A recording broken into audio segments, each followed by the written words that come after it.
Arya Kamandanu duduk bersila bagaikan sepotong arca. Kedua belah matanya terpejam dan ingatannya tertuju kepada mantra-mantra yang telah diberikan Empu Lunggah. Mantra-mantra itu cukup panjang, tapi Arya Kamandanu dapat mengingatnya dengan sempurna. Dia dapat mengingat kata-kata itu bagaikan membaca di atas gulungan rontal, dan dia terus mengucapkannya di dalam hati. Tutur Tinular. Geger pedang naga puspa. Kau adalah zat yang tidak bernama. Kau adalah kekuatan yang tidak bisa dicapai oleh akal pikiran. Kau adalah kebesaran mutlak. Kau adalah keagungan yang merembes ke seluruh pori-pori kehidupan. Kau adalah raja kebenaran. Kebenaran yang tiada bercacat celah. Kebenaran yang maha indah, gilang gemilang. Kebenaran langgeng, abadi, tiada awal, tiada akhir. Dan aku hanyalah segumpal napas yang kau tiupkan ke rahim ibuku. Tubuhku kotor dilumuri debu dunia. Jiwaku lusuh dibalut nafsu angkara. Aku ini makhluk tidak berdaya. Aku tidak bisa apa-apa. Kaulah yang memiliki daya itu. Kaulah yang bisa. Kaulah yang membangunkan dan menidurkan mataku. Kaulah yang menggerakkan kaki dan tangan-tanganku. Kaulah yang menyalakan dan memadamkan api semangatku. Kaulah yang menggerakkan kehidupan dalam setiap tetes darahku. Aku ini makhluk yang tidak memiliki apa-apa. Kaulah yang memiliki rambutku. Kaulah yang memiliki mulut dan lidahku. Kaulah yang memiliki panca inderaku. Kaulah yang memiliki kepandaianku. Kau juga yang memiliki keberhasilanku. Kau yang memiliki pikiran-pikiranku. Kau yang memiliki sukmaku. Kaulah yang memiliki hidupku. Kaulah yang ada dan selalu bekerja dalam diriku. Kaulah raja tanpa nama, kekuatan tanpa wujud, keagungan tanpa bentuk. Kepada siapa kuserahkan segala-galanya. Terjadilah apa yang harus terjadi, sesuai dengan kehendakmu semata-mata.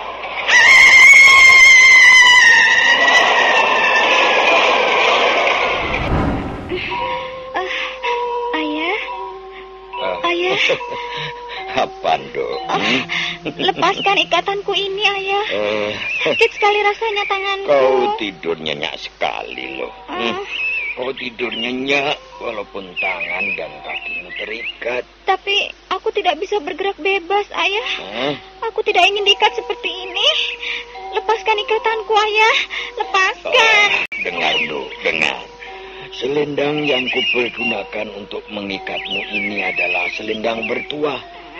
Dengan selendang inilah dulu kau kugendong-gendong, kubopong-bopong ke sana kemari. Selendang ini ibaratnya pengganti ibumu. Dan dengan selendang ini pula jika kau nakal, maka tangan dan kakimu kuikat di atas pembaringan. Sudah agak lama aku tidak mengikatmu. Ayah? Baru sekarang ini aku merasa perlu untuk mengikatmu kembali. Karena apa, Lu? Karena kau mulai nakal. Kau mulai tidak lagi menuruti kata-kata ayahmu. Anak nakal memang pantas diikat seperti ini. Supaya kapok. Supaya tidak nakal lagi. Kau mengerti, Lu? Iya, Ayah. Nah. Aku mengerti. Aku tidak akan nakal lagi, Ayah. Aku akan selalu menuruti perkataanmu, Ayah. Kau harus berjanji bahwa kau tidak akan pergi ke Gua Garunggang lagi. Biarkan saja Angger Kamandanu bersama sendirian di sana. Karena ketahuilah, Dok, Angger Kamandanu sekarang ini sedang dalam keadaan gawat. Apa maksudmu, Ayah? Angger Kamandanu sedang bertarung dengan suatu kekuatan yang tidak kelihatan.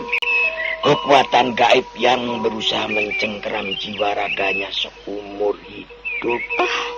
Apakah Kakang Kamandanu akan berhasil, Ayah? Oh, itu tergantung dari nasib, Dok.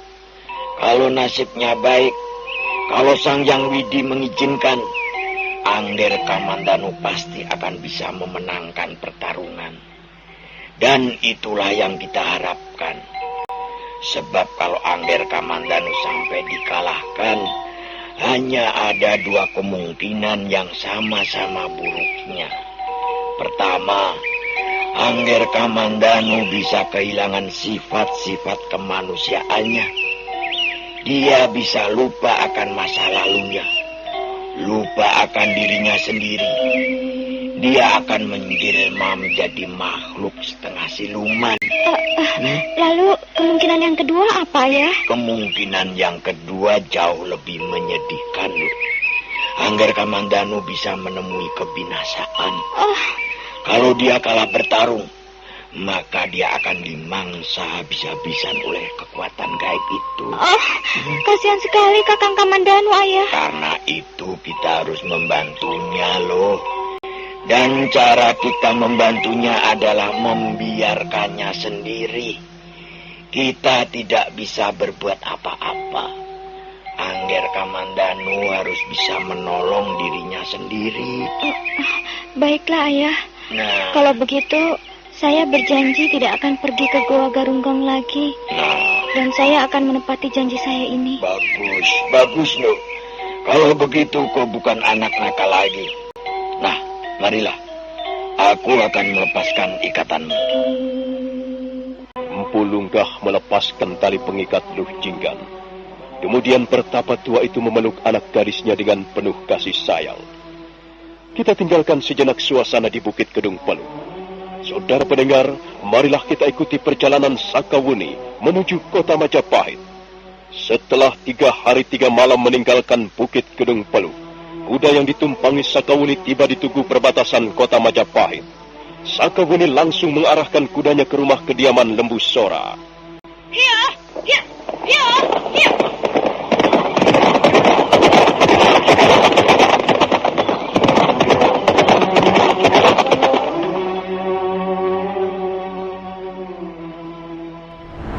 Ayo, duduklah Sakawuni.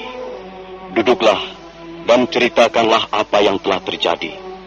Mengapa kau begitu lama meninggalkan Majapahit? Kami telah gagal menjalankan tugas Paman Lembu Sora. Gagal menjalankan tugas, itu sudah lumrah Sakawuni. Tapi bahwa kalian berdua pergi sekian lama, tanpa ada beritanya, itulah yang mencemaskan kami. Beberapa kali Gusti Prabu bertanya-tanya tentang kalian, dan aku terpaksa tidak bisa memberikan jawaban. Apa sebenarnya yang telah terjadi, Sakawuni? Di mana Arya Kamandanu?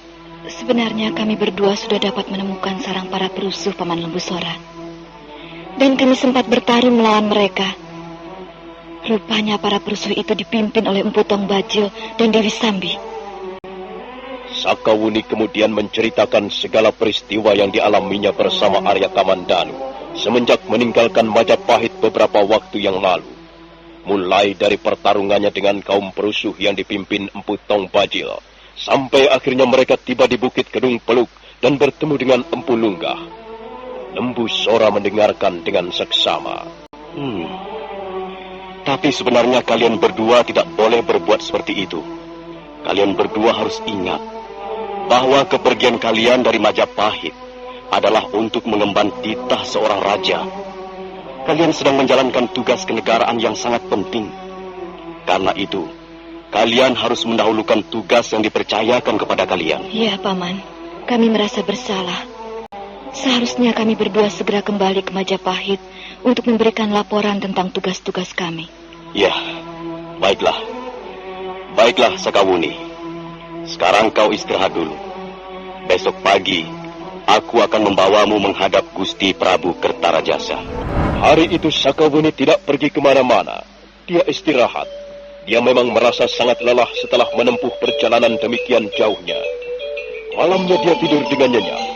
Dan menjelang pagi dia terbangun dan segera pergi ke ruangan belakang untuk membersihkan tubuhnya. Setelah merapikan pakaian, menyisir rambutnya, Sakawuni bergegas menemui Lembu Sora di rumah kediamannya. Mereka berdua kemudian melangkah menuju ke ruang pribadi raja. Ruang pribadi raja terletak di belakang Balai Paseban Agung Istana Majapahit. Di ruangan itulah biasanya Sang Prabu Kertarajasa Jayawardana bekerja siang ataupun malam. Di depan pintu ruangan nampak 2 orang prajurit berjaga-jaga dengan senjata lengkap. Salah seorang di antara mereka bernama Rake Pancaka. Rake Pancaka adalah orang kepercayaan Sang Ramapati. Ketika melihat kehadiran Lembu Sora dan Sakawuni, Rake Pancaka segera menghadang mereka di depan pintu gapura. Rake Pancaka, kami akan menghadap Gusti Prabu. Maaf Gusti Lembu Sora. Hamba kira Gusti belum bisa menghadap sekarang. Mengapa? Gusti Ramapati baru menghadap beliau. Dan Gusti Ramapati berpesan agar jangan seorang pun diperkenankan masuk ruang pribadi raja. Kalau Gusti Lembu Sora bermaksud menghadap Gusti Prabu, silakanlah bersabar bahang sebentar. Biar kami berdua masuk, Rake Pancaka. Kebetulan sekali kalau Kakang Ramapati sedang menghadap. Ada hal-hal yang sangat penting yang akan saya sampaikan kepada Kakang Ramapati di depan Gusti Prabu. Maaf Gusti Lembu Sora. Hamba hanya sekedar menjalankan tugas. Hamba tidak berani melanggar perintah. Kau tidak perlu melanggar perintah, Rake Pancaka. Aku yang akan bertanggung jawab kalau misalnya Kakang Ramapati tidak berkenan dalam hal ini. Maaf Gusti Lembu Sora. Justru hamba sedang menjalankan tugas dari Gusti Ramapati. Rake Pancaka, apa kau tidak bisa melihat siapa kami? Lihat, beliau adalah Paman Lembu Sora. Sama seperti halnya Paman Ramapati dan Paman Nambi. Paman Lembu Sora juga merupakan orang penting di Istana Majapahit ini. Ayo, minggir. Berilah kami jalan masuk. Maaf Nini Sakawuni. Kami tidak bisa berbuat lain kecuali menjalankan tugas sebaik-baiknya. Sebelum memasuki ruang pribadi raja, Gusti Ramapati sudah beberapa kali berpesan. Kami disuruh menjaga pintu gerbang ini agar jangan seorang pun memasuki ruang pribadi raja. Oh, itu dia. Itu Gusti Ramapati sudah selesai menghadap Gusti Prabu.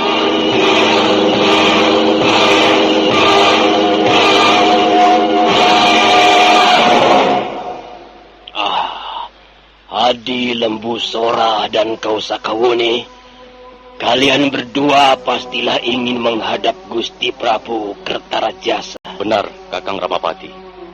Dan rupa-rupanya kami berdua terpaksa menunggu giliran. Memang seharusnya begitu.